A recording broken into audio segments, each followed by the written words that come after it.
In today's tutorial, I'm going to show you guys how to hopefully resolve if your computer is stuck in a boot loop. So basically, if your computer just continuously ends up launching the automatic repair utility that's built into Windows, and you're stuck in that, this tutorial should hopefully be able to resolve your issue. So for this tutorial demonstration, I'm going to be using a bootable Windows 10 media source. So I have already used the Windows 10 media creation utility, downloaded the Windows 10 ISO from there, and then put it onto a DVD in which I'm about to boot my computer off of. So this will also work for USB flash drives as well, so long as the size of the drive is large enough. So I believe it has to be about 4 to 5 gigabytes at the least. So preferably if you have an 8 gigabyte free flash drive, this tutorial probably would work best. If you don't have a DVD, keep in mind you're probably going to have to clear everything off of that USB flash drive because it will clear anything that's currently stored on there if you choose to go that method. And you might be able to actually load some of the automatic repair utility options if you're able to boot to the troubleshooting screen we're about to go to. But if you're unable to get into any of the troubleshooting options you see in this video without going out and getting the tool, I will have links in the description of the video for both the tool and how to create the utility, so how to go through the download and installation process of burning it to a DVD. So I have both of those in the description of the video. You're more than welcome to check that out. So I just want to cover all of our bases with that. So here I'm at the boot menu. You will have to look up your specific computer on the internet. So typically to access the BIOS settings in order to change the boot order or to enter the boot menu, it will be one of the keys along the top of your keyboard, so either one of the function keys or the escape key. In my case it's the escape key, but it could also be the F2, the F6, F8. It really depends on your specific computer, so I don't really want to tell you guys it's one thing when it could be a couple different things. So you might have to look into that if you're unsure, but we're going to be booting off of a DVD, like I said, that I have the Windows 10 media installation off of. So I'm going to use my arrow keys to select over the CD-ROM drive. Again, this screen might look a little different for you guys, but the whole purpose of what I'm doing right here is that I've already burned the Windows 10 installation files, so as if we were going to install Windows 10, except we're going to be using the repair functionality that's built into that tool. So I'm going to select the CD-ROM drive to boot the Windows 10 information off of. So it might take a second to load here. Press any key to boot from CD or DVD. Again, this should work for USB flash drives as well. I'm seeing an increasing number of computers that do not have optical drives in them. So I have mixed feelings about that. But right now, as we can see, we are booting the tool, or we should be booting off of the tool. So just give it a moment to load here.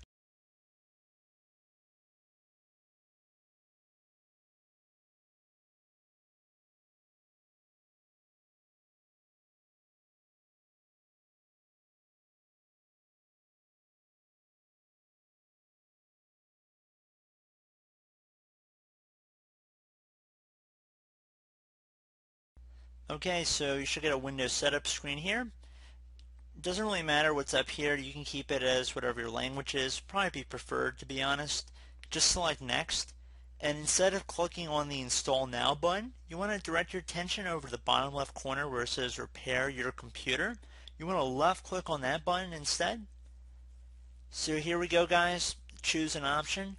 Now, like I said earlier in the video, if you're able to boot into this tool without downloading the media creation utility, going through that whole process, you're more than welcome to try it. However, if you don't have success with that, I would suggest going out on the internet and getting the tool like I'm showing in this video.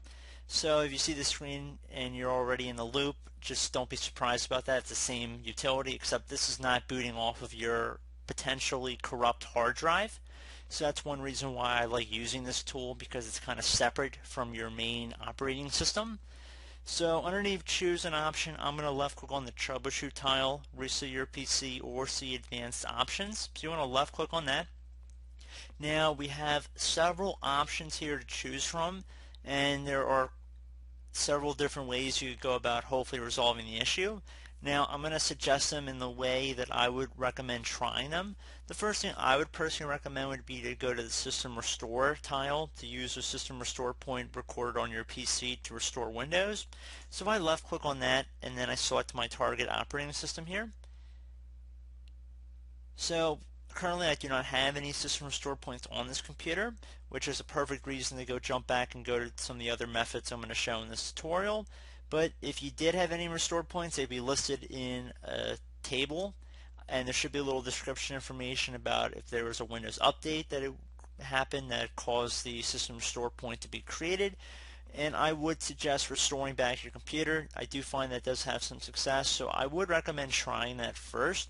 That should actually resolve quite a few of your issues. So if I close out of here, so now brings us back to the choose an option screen. Like I said, I would recommend trying that first. If that did not work for you guys, I would also suggest if you had any image backup to a CD or DVD, so if you had already made something, you could do a system image recovery as well. Very few people probably have this or even know what that is, so I'm really not going to go into that method too much for this video. But if you selected it, again, you choose an operating system, you'd actually have to insert the DVD. I don't really know how many people have this all backed up, so I'm not going to really dig too deep into it. But if you did select the system image, again, you'd have to have already backed it up somewhere, so that's probably going to be tossed out. Again, it's another option. I'm just going down the list here. But the next one would be start prepare, fix prompts to keep Windows from loading. I would hold off on that one for a moment. I would actually suggest going back to a previous version. So if you select this option up here, select the target operating system, it should begin loading the previous build of Windows 10. So if you're running problems with the current version of Windows, going back to the previous version might fix them. This won't affect your personal files, but you'll lose any changes you've made to apps and settings since your most recent update. So I would suggest clicking on go back to the previous version. So I'm going to cancel out of here. So basically at this point we've already discussed the system restore. The next option I would suggest would be to go back to a previous version. The third option, if you do not have a system image recovery, which I'm assuming most of you guys probably don't, would be to jump ahead to the start repair, which will fix problems that keep Windows from loading. While this sounds very good, it probably has not fixed your issue yet because it usually loads this when your computer is stuck in an infinite loop. So if I selected that just for the sake of this tutorial and then we selected Windows 10, it's going to go through the diagnosing our PC. Now I would give this a couple minutes here to run, and I do want to keep it on the screen just so you guys get a feel for how long it actually will take, because it will take a little bit of time, not that long, but I will jump back in with the narration once we get to some screens that require some explanation or something to be addressed.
Okay guys, so we can see that we are booting into our Windows desktop now. So if that still did not resolve the issue, I'm going to jump back into the troubleshooting utility and I'll be back in a moment. Okay guys, so now that we're back on the advanced options screen, I'm going to jump over to the command prompt. So assuming nothing else worked for you and you don't have any other backups, I would suggest this before doing a complete factory reset. Now, like I've stressed in my comment section, I've stated in other videos as well, your data and your files might already be gone before even watching this video. But if you do the method I'm about to show you guys, you really have to follow along with what I'm doing. It's really important you do, and there's no guarantees at this point, or even when you start watching this tutorial, to be honest with you, because I don't know what the situation was that brought you to this video, but this is definitely a little bit more in depth here, so if you're not comfortable, that's fine. But we're going to jump into it though. I do want to put this out there because this has helped quite a few people before from what I've seen. So I'm going to jump into that. So I'm going to select command prompt here. Okay, so now in our elevated command line window, you want to type in whatever drive letter Windows is installed on. Most people should be the C drive. However, in my case, my Windows installation is on my D drive. So I'm going to tap the D key on my keyboard and then do a colon, so one dot on top of another dot, and then you want to hit enter. Once you've done that, you want to type in dir, exactly it appears on my screen. You want to hit enter again. Once you've done that, you want to type in cd space / Windows / System32 / config, exactly how it appears on my screen. Again, cd space / Windows / System32 / config. Then you want to hit enter. Once you have done that, you want to type in MD, so uppercase MD here, space backup, exactly how it appears on my screen. So again, MD backup. You want to hit enter. So if for some reason it says the MD backup's already in use or the name's already been taken, just add a 1 or a letter or something onto the end of it. So maybe you've done this before for some reason. So I just want to put that out there. Once you've done that, now you want to type in copy, and then you want to do a space, and now you want to do the little star that is above the 8 key on your keyboard. So do that little star. Then you want to do the period sign, so right next to the Alt key on your keyboard, so right above the Alt key, you want to do a period or a dot. And then you want to do another star, so again, star, period, star. And then once you've done that, you want to type in backup after you do one more space, so you want to have space in between the last star and backup, exactly how it appears on my screen. Then you want to hit enter. It should say that a certain number of files have been copied. Once you've done that, we're going to be continuing on in this tutorial. So you want to type in at this point cd